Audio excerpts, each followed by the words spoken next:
Kill your darlings. That's right. It's the most famous piece of writing advice out there. And it's terrible advice. Well, not terrible, but incomplete. So let's go over it. Because here's what they're not telling you. No one tells you this, okay? Sometimes your darlings are worth fighting for. Sometimes that scene you love, that line of dialogue that keeps you smiling every time you read it, or even that character quirk that feels perfect, shouldn't be deleted or tossed out. Sometimes that's not the point of killing your darlings, okay? The problem is you can't see the difference when you're standing too close to it, of course, and if a moment needs the work. So today I'm going to teach you how to tell when your darling needs to die and when it needs to be polished into something brilliant. Because the real skill isn't killing everything you love. It's knowing when it's worth fighting for. So we're going to talk about that. The problem with killing your darlings. Oh.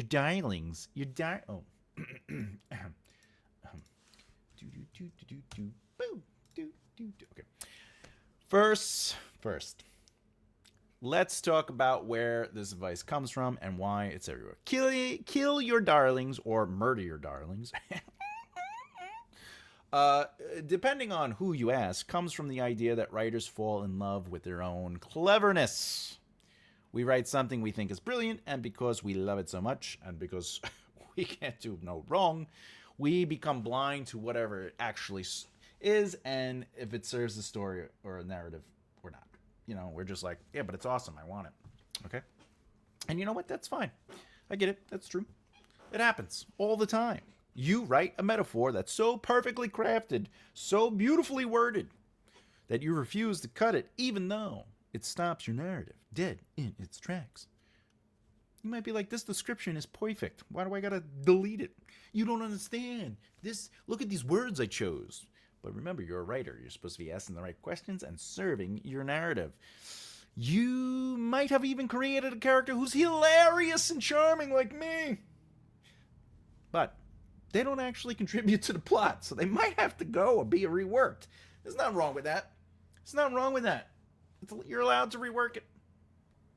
Hell, you write a backstory that explains everything about your protagonist's motivations, but it's 3 pages of exposition that literally bogs down your... Yeah, but I need people to know everything about this character because I wrote the character and I know everything. And because I know everything about that character, I love them. So if the audience, the reader, knows everything about this character, they will love them too. What the problem is, you grew up with that character. You developed that character. You built a relationship learning that information.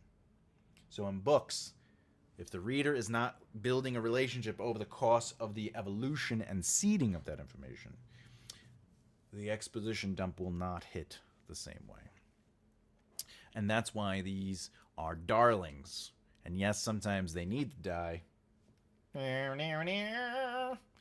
Okay, but here's what drives me crazy about this advice. It assumes that everything you love about your writing is automatically suspect. Let me check that out. It creates this adversity, right? This adversal, this relationship between you and your own creative instincts where you're just like, oh, I love this part, but is it really doing its job? And you're like, of course it is. But then you're getting feedback and they're like, I don't know. And you're like, never, this is perfect. I wrote it. But what if the reason you love that scene is because it's actually, I don't know, good. It's working. But it's just not working for your narrative.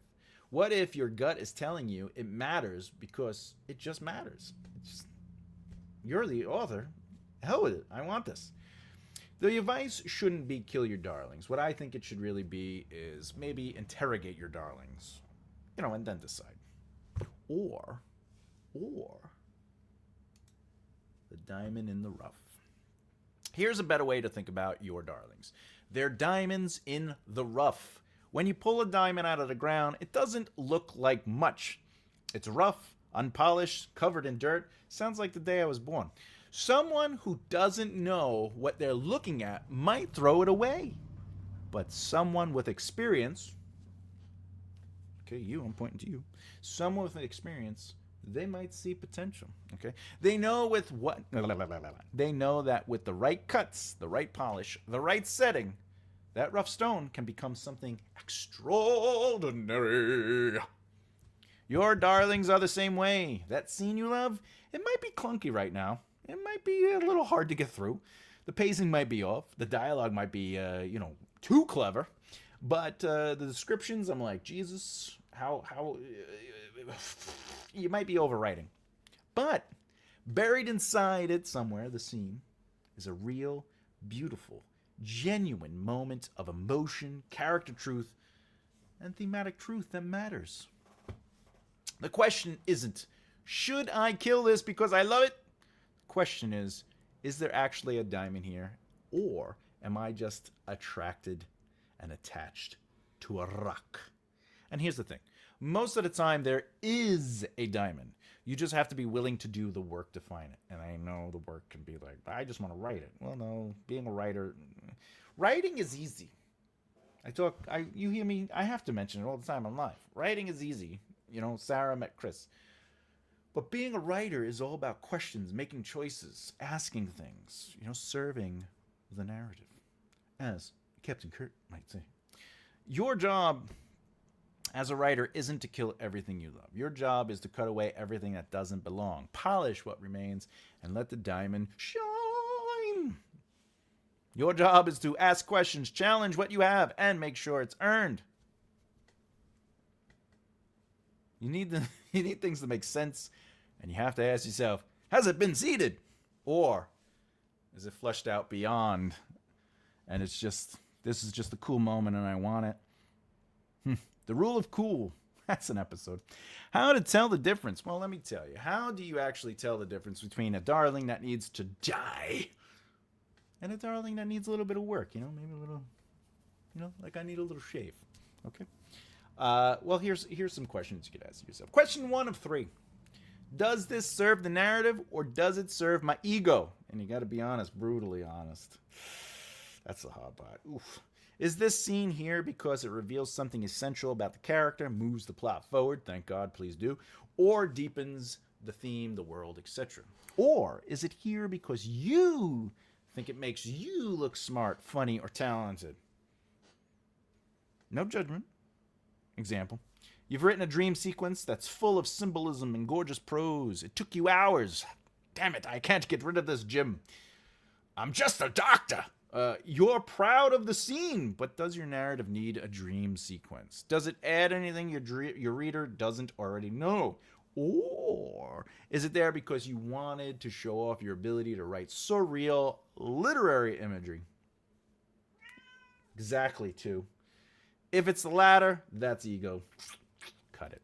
But if you can honestly say, this dream sequence right here reveals the protagonist's deepest fears in a way that no other scene does, and it sets up a payoff for Act 3. Then you have a diamond. Let's work on it, clean it up. Doesn't mean to leave it as is because it does that thing. It means that the real work now must begin. And sure, it might still need the polish. Maybe it's just too damn long. Maybe the symbolism is too heavy-handed. But it is worth keeping and working on. Question 2.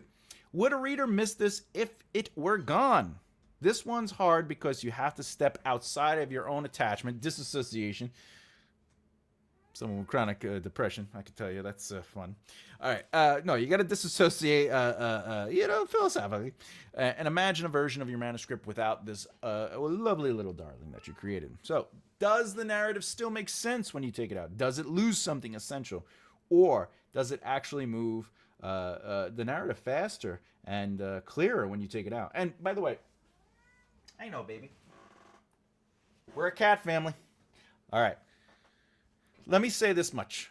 If you take a scene out, like if you remove it, you can tell if it doesn't need to be there. Because you look at the scene or chapter beforehand and then the scene or chapter that comes after it. And if you can still see the character's emotional growth there, then maybe the scene or chapter wasn't needed.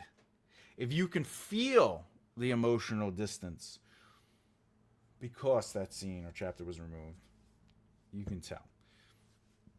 Right? Because when you're reading, like, for example, as an extreme, if you read your character on page 1, right? Or even the first chapter, and then you read the character in the last chapter.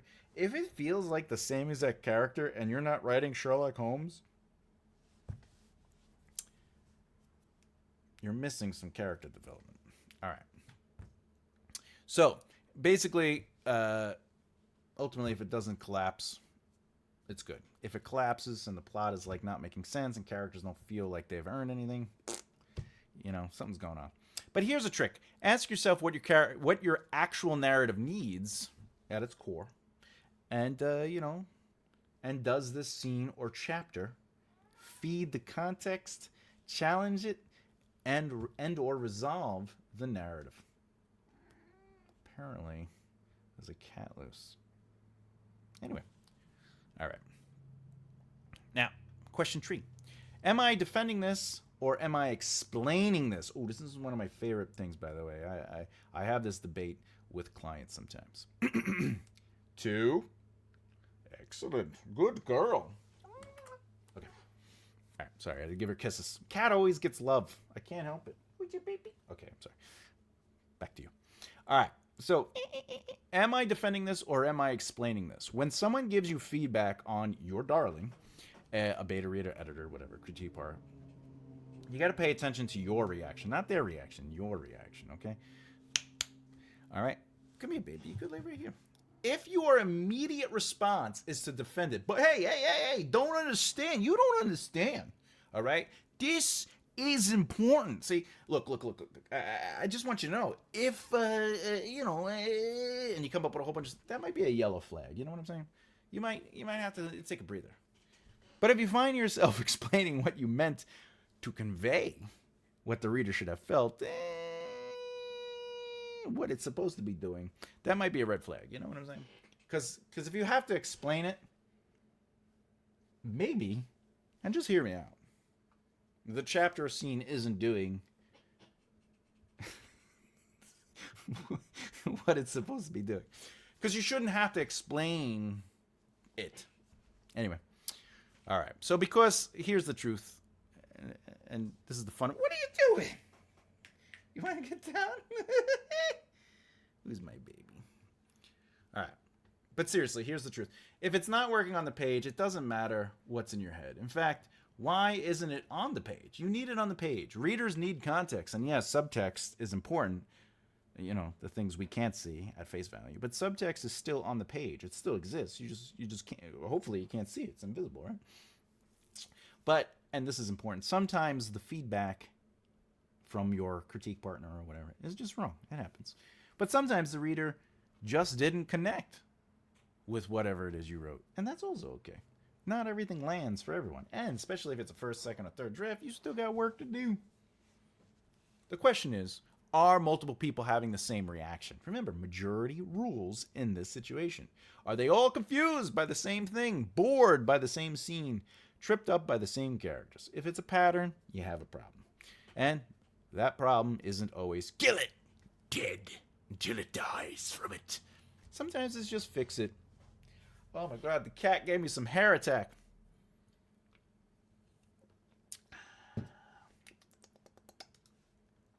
Anyway, I have 2 more points I'm going to make before we get to the final thoughts and et cetera, et cetera. But before I do, know that this channel continues to grow, and the exploration of everything that's happening for the right mindset is because of you, the audience. Whether you're subscribed or not, you're the ones making me feel like this is worth it. Because honestly, if I was just doing this for my cat, I would have fun, but I don't think I'd be enjoying myself. You know what I'm saying? So, obviously, from the bottom of my heart, thank you so much. Much love. And by the way, if you find my nose holes interesting, please subscribe and hit the bell icon. The work of polishing. Let's say you've decided your darlings is worth fighting for.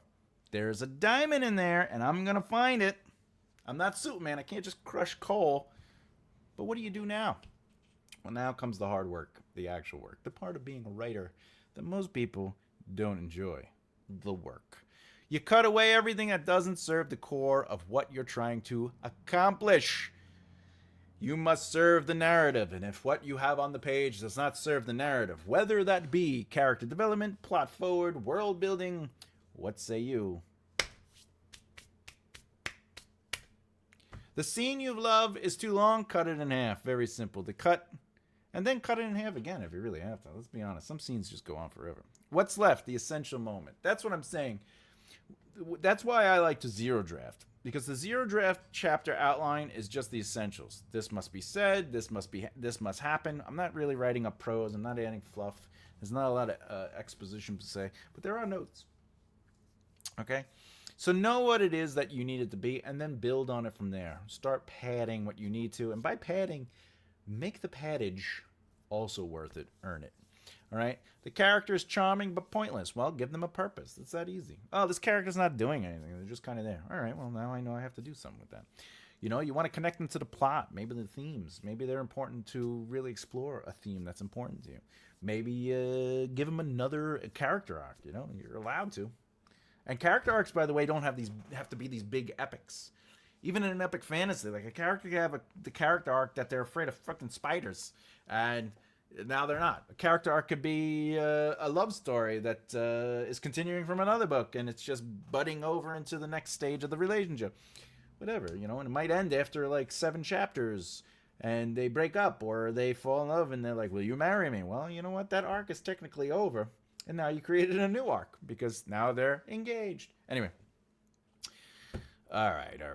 The line of dialogue might be clever too, but could be confusing. I am known for doing that. I'm always reworking dialogue because sometimes, depending on who's talking, it gets a little pompous. Anyway, you're always looking for what to change. Just remember, you're allowed to change things, okay? You can still keep things witty. And the personality can be there, the voice can be there. You just got to do the work, okay? Is it communicating what needs to be communicated, or is it hoopla? Polishing doesn't mean compromising, I'll be honest with you. But polishing, you're not trying to dull your voice, you know? You're not trying to be like, oh, I'm going to clean away who I am. You want to keep who you are as an author there. It's just, don't polish too much because, you know, the diamond gets small. No one cares. All right. All polishing means is to clarify. It means sharpening it up. It means making your darlings do the job it was always meant to do. But better. Think of it this way. A rough diamond has potential, but it's the cut that makes it brilliant. You're not changing what the diamond is. The diamond is as a diamond is. You're revealing what it should be, what it could be, its potential. But some darlings do need to die, let's be honest. And yes, sometimes after all that work and all the polishing in the world, you realize that was a poop. It was not a diamond. Sometimes it's just a cow pie. Sometimes it really is just a rock, you know, and that's okay. The difference is you gave it a fair shot. You know what I'm saying? You put a little effort into it. I'm just saying, you know. By the way, I have a book out, okay? And I have a couple books out. And if you go to makearightleft.here.com, okay, you'll see. There's lots of news on me. There's stuff on my books. You could find stuff. It's exciting. I write self-help books, but I also write epic fantasy, but I also write how to outline and how to write books. I should be saying that book. Maybe in the next couple videos, I'll put that one up. Because honestly, this book right here, I love this book. And it's book 1 of 5. And all 5 books are done. I just have to release them. One a little bit at a time. I don't want to just on you. But the how to outline book, oh, I loved writing that book. Which brings us to trust your instincts, but verify. Okay, here's what I want you to take away from this video before we get to the final thoughts, which is very quick, by the way. Your instincts matter. The fact that you love something about your writing isn't a weakness. It's often a sign that you've tapped into something real and something that creates the creativity that bestows upon you the talent that is innate. And with practice, you've honed it. Okay? But I will say this. The practice of learning when and where and how to polish and to identify what's what, that's going to be that's going to eventually become your own personal barometer. You know, you're going to be like, oh, I could tell. And you won't be arguing or defending or questioning. You'll be like, yeah, no, I saw that. I'm just glad you verified it. I'm glad I had a reader come in and tell me because I was seeing it, because I've practiced and I've learned that. All right. But loving something doesn't make it untouchable. Your job is to ask the hard questions. Does this serve the narrative? Would a reader miss it? Am I defending or explaining it for my own personal needs? All right. And then if there's a diamond in there, you fought, right? And you fought for it, and it came out, and you're like, woo! Because let's be honest, the best parts of being a writer, the parts that feel most you, the parts that resonate with you, the parts that connect with readers, the parts that make your narrative literally unforgettable, are often the things that start as ideas that are polished and worked, no matter if it's a diamond in the rough or a cow pie. All I'm saying is don't kill anything automatically. Give it a little work. And that brings us to our final thoughts. Our final thoughts with Thomas J. Bellezza. Killing your darlings isn't wrong, it's just incomplete and often turns into misconception. Then it's what you have to do, or even worse, that if you love it, it must stay because it's important, which isn't true. The real advice is this: be willing to kill your darlings, but only after you interrogate them. Wow.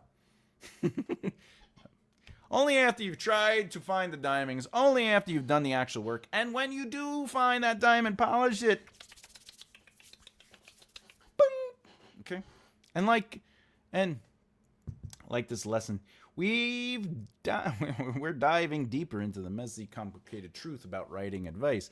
The stuff that actually helps, not just the stuff that sounds good on a bumper sticker. You know, like, hey, kill your darlings, you know, show, don't tell. Bumper sticker advice, right? And that's not what being a writer is. It's about doing the work. It's about improving your craft. It's about practicing when you're not actually writing your books. It's about pushing back on your choices. Not to question everything you do, but to hone your author voice and your ability to see things clearer as you get better at what you do. I know. You're a great writer and your writing is amazing. So is everyone else's. But even the great writers rewrite. And that's because all great writing is rewriting. And all great writers have great editors. All right. Next video in the series is creating a writing routine that fits your real life. But if you have a video idea or a lesson that you would like me to record, just know I can do it, and it could be out fairly soon. And the reason I say that is because I've already recorded all my Wednesday and Friday videos for the full year. But that means that Tuesdays, Thursdays, and Mondays might release a random video for your pleasure because you asked for it. So just pop that in the comments below. Like what you saw today, but you just haven't done so, please subscribe and hit the bell icon so you don't miss out. And remember, the YouTube algorithm is like, hey, could you please, I don't know, share, like, and comment? Well, all of that stuff helps the channel grow, which it has been thanks to you. Thanks to you all. I'm blessed with this kind of compassion and love. Thank you so very much for it. With that, I think that's it. As always, I'm Thomas J. Bellezza. Keep developing the right mindset. I'll see you next time. Bye!